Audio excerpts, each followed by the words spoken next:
All right, people, good afternoon. We've got ourselves some finalized injury reports from both teams on this Friday, and I said yesterday that this game was going to be a tale of two injury reports, and I believed that the game would ultimately be swung by who was actually able to play in the games and who was able to play well. So we definitely got to take a look at this, and ultimately it's pretty interesting. I don't think there's anything on either side that's terribly surprising at this point.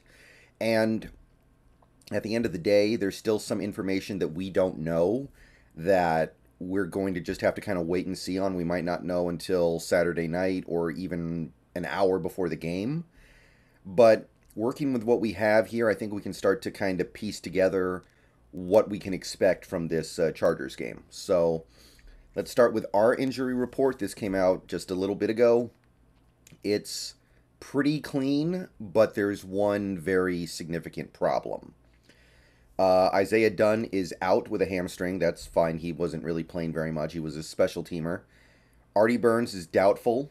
Again, that's fine. We don't really need him unless a bunch of people get hurt. Penny Hart is doubtful.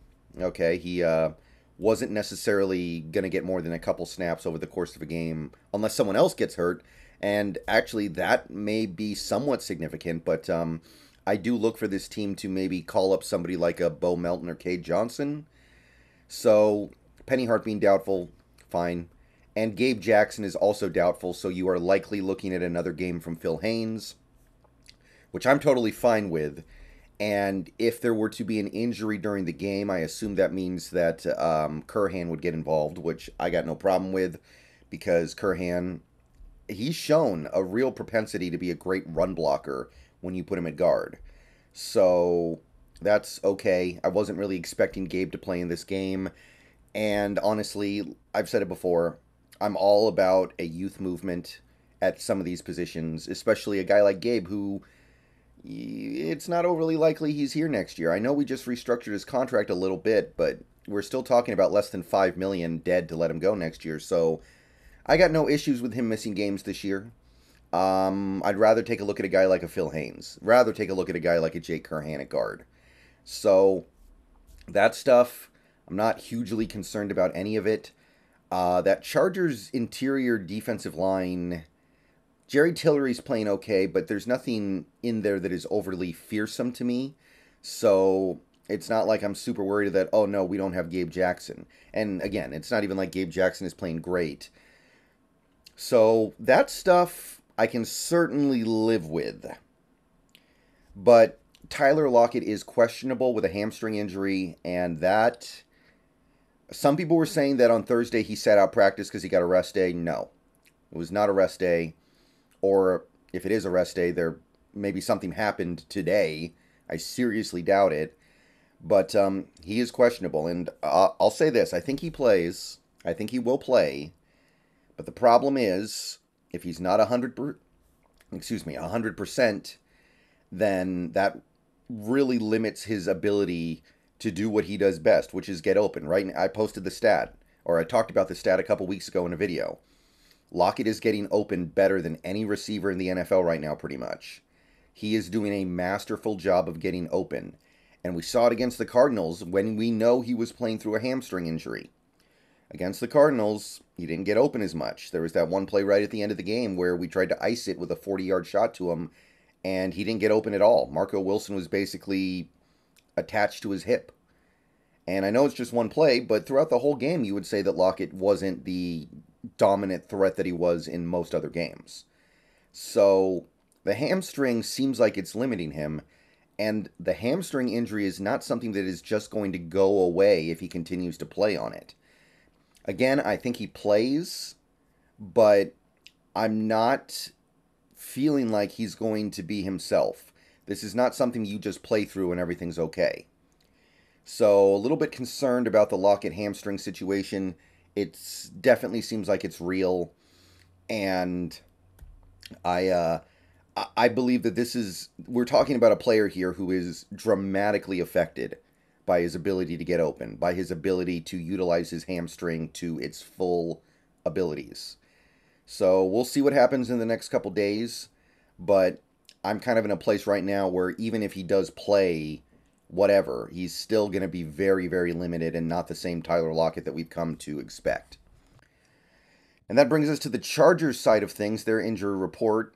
Now, obviously, as has already been said, there are some big issues with the Chargers that have nothing to do with this injury report itself.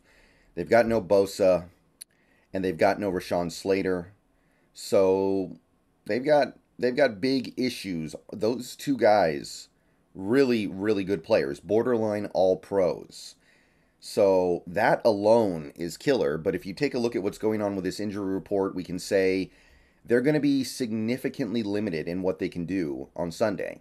And we don't totally know the status of a couple of these guys yet. We're going to have to wait up until game time probably. But this is hugely significant as well. So this Chargers team has big problems. No Dustin Hopkins, which means they're using a backup kicker, which means that could decide the game, right? Dustin Hopkins was the hero against Denver on Monday night. Dustin Hopkins was the absolute hero, and now they're going to have, I don't know who, but it might be a kicker they don't trust, which means they're going to go for it on fourth down a lot. It might be a kicker who they decide to begrudgingly trust, and then he misses some kicks for him. So we saw Arizona. Arizona suffered tremendously because they didn't trust their kicker in that game against us. So no kicker, no Joshua Kelly, one of their backup running backs, and no Joshua Palmer, one of their top receivers. After Keenan Allen and Mike Williams, he actually may have been their number 3. He was fairly heavily involved in that offense. He was a guy that I scouted coming out of college, and I liked him, and he's been a pretty good pro so far. And no Donald Parham Jr., who is their backup tight end. So you've really whittled away at some of the depth on that offensive, in those offensive skill players. Key receiver, backup tight end, backup running back. And while we're here, we don't yet know about Keenan Allen, questionable.